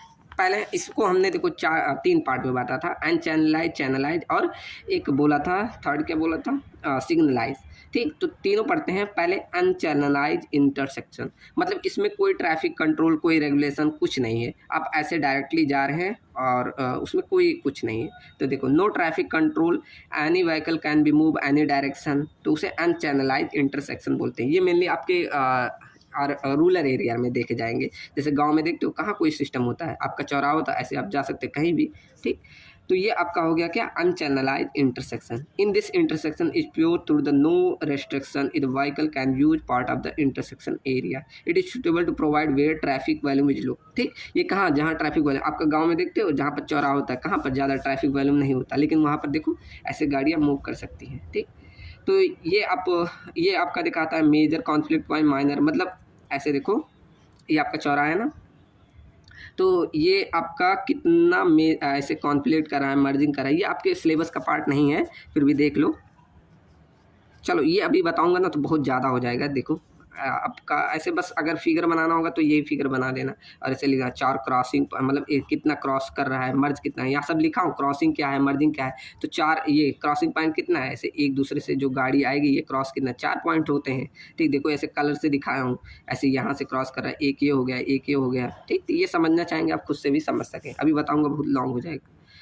अब सेकंड देखते हैं चैनलाइज इंटरसेक्शन। अब इसमें क्या करते हैं, हम ट्रैफिक को कंट्रोल कर सकते हैं बाय चैनल्स के। जैसे अब वहाँ डिविजनल आइलैंड बना दें या चैनलाइज आइलैंड बना दें। जैसे देखो यहाँ पर आप ऐसे टी सेक्शन बना सकते हैं, या आप ऐसे देखोगे ऐसे आइलैंड बना दी जाते हैं जिससे ये गाड़ियाँ इधर ही अगर मुड़े तो यहाँ पर ऐसा नहीं कि ऐसे यहाँ से डायरेक्ट मुड़ जा रही है। तो ये इन सभी द्वारा भी हम ट्रैफिक को कंट्रोल कर सकते हैं। तो ये कहलाता है चैनलाइज इंटरसेक्शन। ठीक, तो इसमें क्या लिखा है चैनलाइज में, it is achieve by introducing island into the intersection. अब वही हम आइलैंड को बना दे रहे हैं वो इंटरसेक्शन पे, ठीक, जिससे हम क्या करें, the traffic flow into the different stream में। ठीक, तो उससे हमारा डिफरेंट स्ट्रीम में जो ट्रैफिक आ रहा है उससे हम कंट्रोल कर सकते हैं। ठीक, चलो ऐसे आपका रोटरी द्वारा बना सकते हैं। आपका जहाँ पर देखो यहाँ पर दिखा गया है, देखो रोटरी यहाँ क्या होता है वो बताया गया, it is in large road intersection where the converging vehicle are force move around the road central road are the one direction before they can we.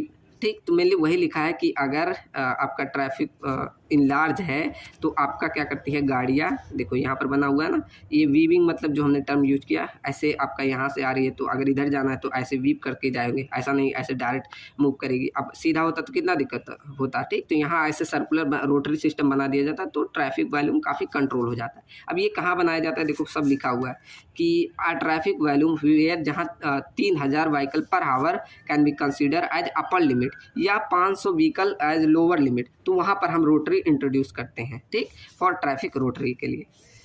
अगर rotary is very beneficial when the proportion of the right traffic is very high, जब वहाँ पर right turn करना है वहाँ पर बहुत ज़्यादा हाई है, जैसे 30% ऑफ टोटल ट्रैफिक का अगर राइट टर्निंग ट्रैफिक है तो वहाँ पर हम रोटरी बनाते हैं।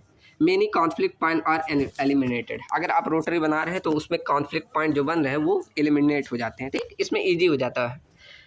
उसके बाद देखो rotary occupies very large area. यहाँ अभी से बनाना है तो काफ़ी अब देखो कितना एरिया लग रहा है। अभी उसी में आपको सीधा बनाना होता कितना पॉइंट बच जाता है। ये इतने एरिया में आप कुछ और दूसरा घर और बना सकते थे, तो इसमें काफ़ी ज़्यादा एरिया लगता है।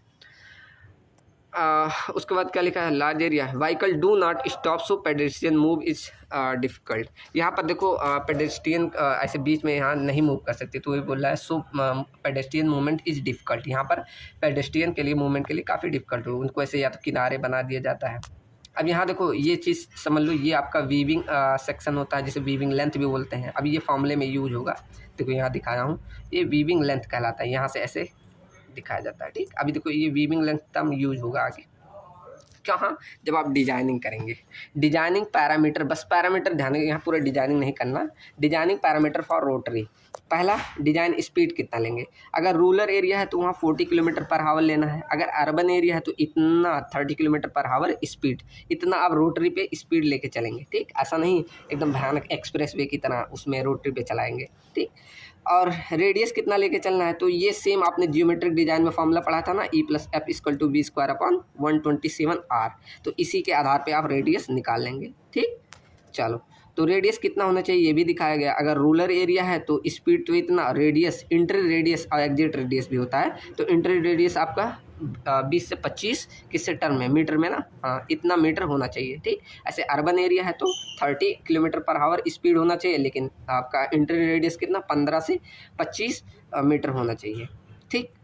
और IRC recommend minimum radius of central island to be 1, मतलब यहाँ देखो सेंट्रल आइलैंड, यहाँ पर जो रेडियस होना चाहिए, फिगर कहाँ गया, यहाँ पर ये सेंट्रल आइलैंड पे जो रेडियस होना चाहिए वो 1 कितना है 1.33 टाइम्स ऑफ इंट्री रेडियस के इतना टाइम्स होना चाहिए, किसका, सेंट्रल रेडियस, जो सेंट्रल आइलैंड बना रहे हैं वहाँ पर का रेडियस, ठीक। चलो, और ऐसे एग्जिट का रेडियस कितना होना चाहिए, 1.5 से 2 टाइम ऑफ एंट्री रेडियस के, ठीक। ऐसे आप ये लिख दीजिएगा। अगर आपको विड्थ ऑफ वीविंग सेक्शन, अभी मैंने बताया था ना विड्थ वहाँ पर कौन होता है वीविंग सेक्शन, वो निकालना हो तो ये फॉर्मूला होता है E1 + E2/2 प्लस में 3.5। अब E1 E2 क्या होता है, वही जो आपने एंट्री विड्थ और एग्जिट नॉन वीविंग विड्थ वहाँ पर दिखाया गया, फिगर में देख लेना, ठीक। देखो दिखा दो, यहाँ देखो E1 E2 E3 ये सब आपका क्या है, विड्थ ऑफ, वही वीविंग सेक्शन क्या लिखा है, विड्थ ऑफ एंट्री विड्थ और entry of non weaving section का, ठीक। तो ये सारे टर्म, अब बस ये फॉर्मूला ध्यान रखिएगा। ऐसे अगर लेंथ निकालना है तो यहाँ पर लेंथ के लिए लिखा है कि 4 times of width of weaving section से ज़्यादा नहीं होना चाहिए। अगर आपको कैपेसिटी निकालनी है तो कैपेसिटी का फॉर्मूला ये होता है। कैपेसिटी का अगर ध्यान है तो अच्छी बात, नहीं तो इतना ही लिख देंगे तो बहुत है, ठीक। चलो, ये रोटरी डिजाइन के लिए आपका इतने सारी चीज़ हो गए। रोटरी वाला आपका पूछा है एग्जाम में, ठीक, इसलिए इतना डिटेल है ये। अब अगला आता है, हमने सी टर्म देखा था सिग्नलाइज इंटरसेक्शन। अब इसमें क्या करते हैं हम, ट्रैफिक सिग्नल द्वारा क्या कर सकते हैं, intersection at grade that are control by traffic signal are called signalize intersection. अब इसमें हम ट्रैफिक को किसके सिग्नल द्वारा कंट्रोल करते हैं, वही हमारा कहलाता है सिग्नलाइज इंटरसेक्शन। जैसे आपने ये वाला जरूर देखा होगा, इसमें 3 आपके बल्ब लगे होते हैं। पहला कलर होता है रेड, दूसरा एम्बर, तीसरा ग्रीन। अब ये तीनों, रेड पे आप रुक जाते हैं, ग्रीन पे आप चलते हैं, एम्बर पे या तो रेडी हो जाते हैं या तो अगर आप बीच में फंसे हो तो निकलते हैं। तो ये तीनों, अब ये तीनों को कंप्लीट होने को एक साइकिल बोला जाता है। जैसे यहाँ देखो बना हुआ है, अब देखो यहाँ पर आप चल रहे हैं, आपका कौन सा, अभी आपका लाइट ग्रीन है तो आप चल रहे हैं ऐसे, ठीक। जब आपका क्या हो गया, ये एम्बर कलर हुआ तो आप यहाँ बीच में है तो यहाँ आप पार कर सकते हैं, ठीक। तब तक यहाँ रेड ही रहेगा, तो इसे फेस 1 बोला जाता है, ठीक। तो यहाँ देखो फेस 1 में आपका ग्रीन था प्लस एम्बर था, ठीक। उसके बाद आपका सेकंड यहाँ बी के रोड में क्या था, रेड था, लेकिन आपका क्या हुआ, यहाँ पर रेड हो गया तो यहाँ ग्रीन हो गया। मतलब बी रोड पे, इसे ए रोड मानो और इसे बी रोड मानो, तो मतलब ग्रीन अब बी में हो गया और एम्बर बी में हुआ और रेड कहाँ हो गया, इस ए रोड में, ठीक। तो टोटल एक साइकिल कंप्लीट होने में आपके 2 फेसेस बनते हैं, ये भी ध्यान रखना, ठीक। फेस 1 फेस 2, ठीक। अब यहाँ देखो ग्रीन से रेड होने में 2 फेज बने ना, ए पहले पे तो ए पे ग्रीन और एम्बर बना और बी पे रेड बना। सेकंड आपका ग्रीन कहाँ बना, बी पे और ए पे एम्बर बना। ऐसे आपका रेड कहाँ तब बना, ए पे। मतलब तीनों सेक्शन होने पे आपके 2 फेजेस लगते हैं, ठीक। ऐसे 4 फेज़ भी होता है, देखो ये आपके 4 फेज़ भी होता है, कैसे देख लेना, ठीक। अब इन सब जो आपके ये लाइट्स हुए इनको कंट्रोल करने का देखो सिस्टम होता है कि ये फिक्स टाइम होता है या प्री टाइम होता है, मतलब पहले से फिक्स हो कि इतना टाइम आपका रेड रहेगा फिर इतना ग्रीन, ये इसे प्री डिटरमाइंड टाइम भी बोला जाता है, ठीक। ऐसे आपका सेमी एक्चुएटेड, मतलब अगर आपका ट्रैफिक ज़्यादा है तो आप क्या कर सकते हैं, जल्दी उस एरिया को क्लियर कर सकते हैं, उस सेमी एक्चुएटेड होता है। ऐसे फुल्ली एक्चुएटेड होता है, ठीक। तो ये सारे सिस्टम होते हैं। ऐसे आपका आता है कोऑर्डिनेशन ऑफ ट्रैफिक सिग्नल, मतलब कैसे आपका ये वर्क करेगा, जैसे साइमल्टेनियस सिस्टम होता है, a signal show indication at same time पे, या अल्टरनेटिव करेगा, या सिंपल प्रोग्रेसिव टाइम पे होता है, ठीक। तो ये सारे कैसे आप कोऑर्डिनेशन करेंगे उस सिग्नल का कैसे होता है, ठीक। इसमें सबसे मेन आपका होता है, ये सब देख लेना, फ्लेक्सिबल प्रोग्रेसिव, ये सब बताया कैसे आपका ये सिग्नल कंट्रोल होता है, ठीक। अब ये क्या होता है, साइकिल लेंथ, मतलब साइकिल लेंथ मतलब होता है क्या, time taken by the signal to complete one full cycle, मतलब एक पूरी साइकिल, वहाँ हमने देखा ना, इसको कंप्लीट करने के लिए जो टाइम लगता है उसे बोलते हैं साइकिल लेंथ। और उनके बीच का इंटरवल मतलब एक से ग्रीन से एम्बर होने का जो बोला जाता है उसे इंटरवल बोला जाता है, ठीक। ये 2 नंबर में पूछ सकता है। चेंज इंटरवल भी वही हुआ जैसे yellow, it is called yellow time to indicate the interval between green and red, मतलब जो बीच का टाइम हो रहा है उसे चेंज इंटरवल बोला जाता है। अब इन सभी चीज़ जो हमने तीनों पढ़ी सिग्नल को, अब इन सभी को निकालने के लिए एक मेथड आता है Webster method to design traffic. अब ये आपके एग्जाम में पूछा है वेबस्टर। अब हम ट्रैफिक सिग्नल को इसमें डिजाइन करें, मतलब कितना टोटल साइकिल लेंथ ये कन्वर्ट करने में कितना लगेगा, ये हम देखते हैं, ठीक। तो इन्होंने एक फॉर्मूला दिया, C = 1.5 L प्लस में 5 डिवाइडेड बाई 1 माइनस y। अब यहाँ L क्या होता है, टोटल लॉस्ट टाइम पर साइकिल, मतलब एक साइकिल में कितना टाइम अगर लॉस्ट हो रहा है वो हम देखते हैं। मतलब अब ये हम कंसीडर करके चलते हैं लॉस्ट टाइम कैसे, जैसे कि आप यहाँ ट्रैवल कर रहे हैं तो ये आपका इंटरसेक्शन है, आप यहाँ से ऐसे निकलना चाहते हैं तो आपकी गाड़ी स्टार्ट ना हुई, आप बीच में फंस गई, तो इन सभी हम क्या करते हैं, एक लॉस्ट टाइम लेके चलते हैं, ठीक। तो ये हमारा होता है टोटल लॉस्ट टाइम। अब इसको कैसे निकाल लेंगे, जैसे हमारा 2 फेज सिग्नलाइज सिस्टम है, जैसे हमारे हमने पढ़ा था ना 2 फेज सिग्नल, जैसे ऊपर अभी देखो यहाँ हमने पढ़ा, जैसे देखो ये हमारा 2 फेज सिग्नलाइज सिस्टम है या 4 फेज सिग्नलाइज सिस्टम है, तो जैसा आपको क्वेश्चन में बोले रहेगा उस प्रकार आपका यहाँ सिग्नलाइज सिस्टम दिया रहेगा। जैसे यहाँ देखो एग्जांपल मैंने लिया है, अगर 2 फेज सिग्नलाइज सिस्टम है और लॉस्ट टाइम पर फेज, एक फेज में दिया है 3 सेकंड, तो टोटल लॉस्ट टाइम आप निकाल सकते हैं कैसे, एक फेज में इतना हो रहा है तो 2 फेज में कितना होगा, 6 सेकंड, ठीक। मल्टीप्लाई कर देना, तो फाइनली हम लॉस्ट टाइम अगर हमें निकालना तो उसका फॉर्मूला निकाल सकते हैं n इंटू टी करके। n मतलब नंबर ऑफ फेज कितने हैं, t मतलब टोटल लॉस्ट टाइम, मतलब ये लॉस्ट टाइम कितना है एक फेज में, ठीक। तो इस तरह हम क्या निकाल सकते हैं, लॉस्ट टाइम को, ठीक। चलो तो यहाँ से अगर t की वैल्यू ना दी गई हो ना तो हम t बराबर 2 अज्यूम कर लेते हैं, 2 सेकंड, ठीक। तो यहाँ पर lost time equal to 2n भी फॉर्मूला हो जाता है। अगर आपको रेड टाइम भी दिया है तो यहाँ पर इसमें जोड़ना हो जाता है, रेड टाइम मतलब टोटल कितना रुकना पड़ा उस व्हीकल को, तो ये भी तो लॉस्ट है, ठीक। तो ये भी हम जोड़ के चलते हैं, r बराबर ऑल रेड टाइम, ठीक। अगर r की वैल्यू नहीं दी है तो हम 0 लेके चलते हैं, अगर दे दी तो उसमें आपको जोड़ना पड़ेगा। यहाँ देखो इसके आधार पर फॉर्मूला ये भी बना दिया है 2n + r, ठीक। ये तो हमारा एक टर्म हो गया क्या, L वाला। अब नीचे पढ़ते y। अब ये y क्या होता है, इसे बोलते हैं सम ऑफ क्रिटिकल फ्लो रेशियो। अब क्रिटिकल फ्लो रेशियो मतलब ये हम निकालते हैं सम, मतलब टोटल y का, इसमें सम देखो लिखा है ना, तो मतलब स्मॉल y1 + y2 + y3 ऐसे डॉट डॉट करके सबका सम निकालते हैं। अब यहाँ y1 क्या होता है, normal flow divided by saturation flow.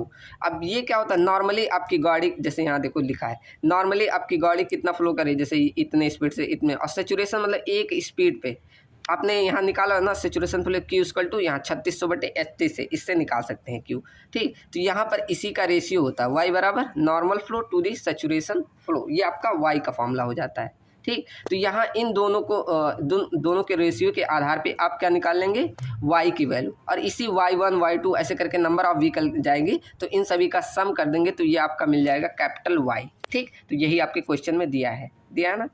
देखो कैपिटल वाई। अब आपको वाई मिल गया, एल मिल गया, तो क्या साइकिल लेंथ निकाल लेंगे, सब चीज़ें मिल गई, रख दो, तो यहाँ से साइकिल लेंथ हमें मिल जाएगी। फाइनली हमें 1.5L + 5 divided by 1 minus Y, यहाँ से हमें साइकिल लेंथ मिल जाएगी। अब अगर आपको ग्रीन टाइम निकालना है तो G1 = C - L divided by Y1 divided by capital y. इससे आपका ग्रीन टाइम फर्स्ट मिल जाएगा, ग्रीन टाइम सेकेंड फेज में कितना रहेगा, तो ये सब आप निकाल सकते हैं इसके आधार पर। ठीक, समझ में आया ना। ये किसने दिया, वेबस्टर ने, सब चीज़ निकालने के लिए। ये ग्रीन टाइम रेड टाइम आपको तो दिया रहेगा, तो ये हो जाता। ठीक, अब यहाँ देखो एक न्यूमेरिकल भी है, जैसे ग्रीन टाइम निकालना हुआ फर्स्ट फेज में सेकंड फेज में, तो कितना होगा।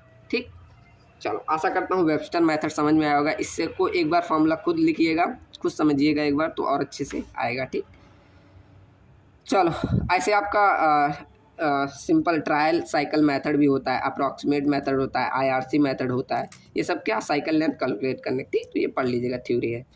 ठीक, चलो अब एक होता है इफेक्टिव ग्रीन टाइम। अब ये क्या होता है, देखो मतलब आप यहाँ ऐसे गाड़ी जब यहाँ पार्क बोल रहा हूँ, आप ऐसे ये आप ट्रैफिक में गए, आपका सिग्नल ग्रीन हुआ, अब यहाँ से जा रहे हैं तो कितना इफेक्टिव ग्रीन टाइम मिला वो हम निकालते हैं। अब ये क्या, जैसे आप गाड़ी आप तुरंत थोड़ी स्टार्ट कर लेते हैं, जैसे आपका ग्रीन हुआ तो अगर आप पीछे हैं थोड़ा, तुरंत थोड़ी आप आगे वाली व्हीकल देखेंगे, हाँ वो स्टार्ट हुई, तब आप जाकर स्टार्ट करते हैं, तो कुछ ना कुछ टाइम लॉस्ट होती है, तो उसे बोलते हैं स्टार्टअप लास्ट टाइम, जब आपने स्टार्ट किया तब। ठीक, लेकिन अगर आप कहीं बीच में से फंस गए तो आपको यहाँ इस लाइन से निकलने के लिए जो आता है, इसे बोलते हैं क्लियरेंस लॉस्ट टाइम। मतलब यहाँ आप कहीं बीच में ऐसे फंस गए, कोई गाड़ी यहाँ ऐसे फंस जाती है ना कभी कभी आपकी बीच में, तो यहाँ थोड़ा सा टाइम हम लेके चलते हैं, उसे बोलते हैं क्लियरेंस टाइम। तो इन्हीं अगर आप क्या कर लें, ये आप total green time plus amber time को जोड़े और उसमें से ये दोनों घटा दें, तो आपका मिल जाता है इफेक्टिव ग्रीन टाइम को। ठीक, मतलब इफेक्टली आपको कितना मिल रहा है, अगर इन सभी को हम हटा दें, ये जो आपका डिले हो रहा है इन सभी को हटा दें, तो इफेक्टली आपको कितना ग्रीन टाइम मिल रहा है वो आपका कहलाता है इफेक्टिव ग्रीन टाइम। ठीक, चलो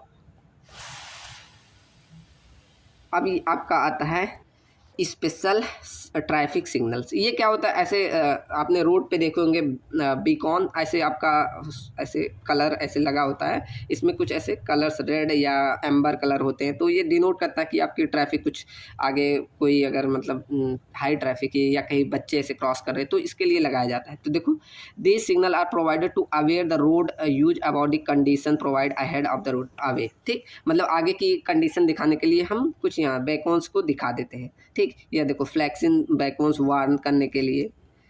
ठीक, तो ये सारे सिस्टम हैं।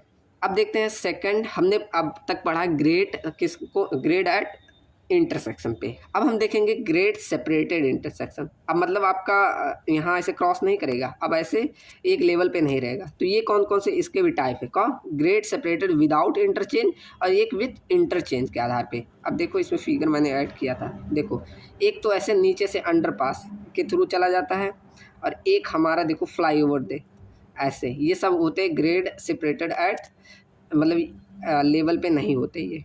ठीक, चलो तो इसमें ज़्यादा नहीं है क्या, interchange is the system where the facilities provide movement traffic when two or more roadway at different level, grade separated junction each over bridge and under passes, ये सब आपका कहलाता है ग्रेड सेपरेट इंटरसेप्ट। ठीक, चलो जैसे इसके एग्जांपल दिए हैं ओवरपास या अंडरपास, या मैंने फिगर भी देखो इसलिए अटैच किया, ये ओवर अंडरपास है, ये ओवरपास आपके फ्लाईओवर्स इसको बोलते हैं। देखो यहाँ पर कहीं इंटरसेक्ट कर रहे हैं, इसमें ट्रैफिक की कोई आपकी दिक्कत ही नहीं है।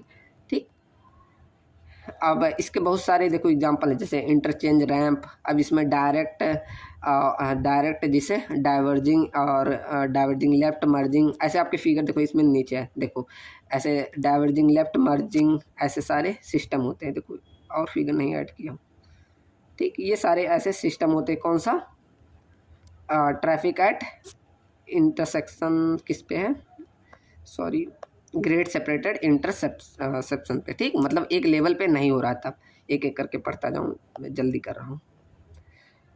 पहला हमने देखा था इंटरचेंज रैंप, तो इसमें डायरेक्ट या आउटर कनेक्शन हो रहा है, इसमें क्या इसका फिगर होता है ऐसे। ठीक, मैंने ऐड नहीं किया।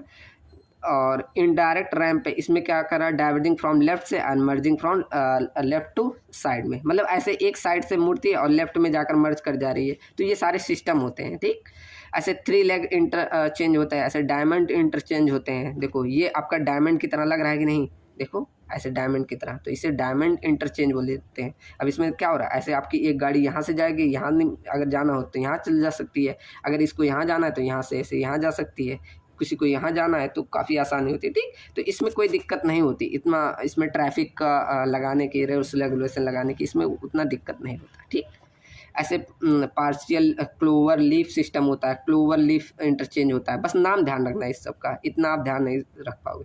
रोटरी इंटरचेंज होता है। ठीक, तो ये सारे हो गए ग्रेड सेपरेटेड इंटरसेक्शन। ठीक, अब देखते हैं, समझ में आए ये सब ना, बस नाम ध्यान रखने ना और क्या होता है। अब आगे देखते हैं traffic control device and regulation. अब ट्रैफिक को कैसे कंट्रोल कर सकते हैं, इसके बहुत सारे देखो सिंबल्स आपने देखे होंगे। तो दिस डिवाइसेस, देखो क्या लिखा है, the devices placed in the order to control the traffic flow term as the traffic control devices। जैसे आपने ट्रैफिक सिग्नल या साइंस देखे होंगे।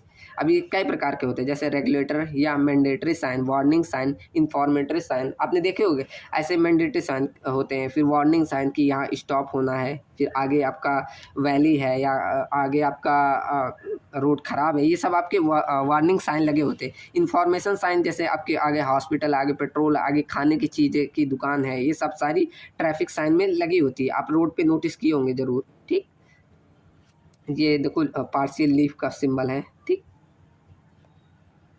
ऐसे देखो रेगुलेटरी या मैंडेटरी साइन होता है, this give the user to notice regulation to apply the given, जैसे स्टॉप या नो टर्निंग या नो पार्किंग, आपने ज़रूर देखा होगा। जैसे देखो ऐसे स्टॉप का लगा होता है, या स्पीड लिमिट, अभी हमने पढ़ा था भी स्पीड लिमिट। ठीक, 98%, 85, 50%, तो यहाँ स्पीड लिमिट के भी साइन होती है कि इससे स्पीड ज़्यादा नहीं जाना है। ऐसे डू नॉट एंट्री का, ऐसे बहुत सारे सिंबल आपने ज़रूर देखे होंगे। ठीक, ये देखो रोटरी यहाँ लगा दिया हूँ। ऐसे वार्निंग या कजन आपने साइन देखे होंगे, ये क्या करती है, हमें अलर्ट करती है। जैसे नैरो रोड है या स्लिपरी रोड है, ये हमारा वार्निंग साइन होती है। ठीक, ऐसे गाइडलाइंस या इंफॉर्मेशनल साइन होती हैं। ठीक, ये हमारे क्या, जैसे फ्लड गेज साइन या फैसिलिटी इंफॉर्मेशन साइन होती है।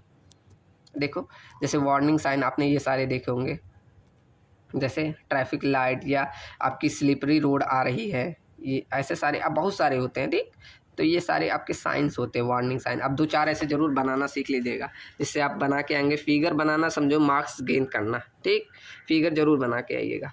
ये आपके देखो इंफॉर्मेटिव साइन है, जैसे बता रहा है कि यहाँ पब्लिक टेलीफोन है, यहाँ पेट्रोल पंप है, यहाँ हॉस्पिटल है, ऐसे फर्स्ट एड पोस्ट है, ईटिंग प्लेस है। ठीक, तो ये सारे इंफॉर्मेशन के साइन हो गए आपके। ये देखो नोट पॉइंट लिखा है कि कहाँ पर आपका ये लगाना चाहिए, लेफ्ट साइड में लगाना चाहिए। क्यों? क्योंकि ड्राइवर लेफ्ट साइड में रहता है हमारे यहाँ इंडिया में, लेकिन विदेशों में कहते हैं राइट साइड में रहता है। अभी मैं विदेश नहीं गया हूँ तो बता नहीं सकता, लेकिन होता है एक्चुअल में ही। ठीक, on curve as no part sign should be away from 0.6 metre from the curve, मतलब इतने दूरी पे मतलब नहीं होने चाहिए इससे ज़्यादा कर्व एज से। ठीक, तो ये सारे नोट पॉइंट है, देख लेना। ठीक, तो ये सारे लिख देना। रोड मार्किंग क्या होती है, ऐसे बीच में आपने रोड में मार्किंग देखी, वाइट कलर की मार्किंग ऐसे देखा होगा ना, तो ये रोड मार्किंग ऐसे बहुत सारे थे, मैंने वो काट दिया, आपके सिलेबस में नहीं था। ठीक, अब देखते हैं introduction to intelligent transportation system. अब ये क्या होता है, अब ये आपका लास्ट टॉपिक है। ठीक, तो इंटेलिजेंस ट्रांसपोर्टेशन सिस्टम एक एडवांस टेक्नोलॉजी होती है जिसमें हम communication skill, electronics information system द्वारा ट्रांसपोर्टेशन और उसकी एफिशिएंसी, सेफ्टी, मोबिलिटी, इन सभी को इम्प्रूव कर रहे हैं, वही हमारी कहलाती है इंटेलिजेंट ट्रांसपोर्टेशन सिस्टम, ITS। ठीक, ये ज़रूर पढ़ के जाना, ये आपका आ सकता है।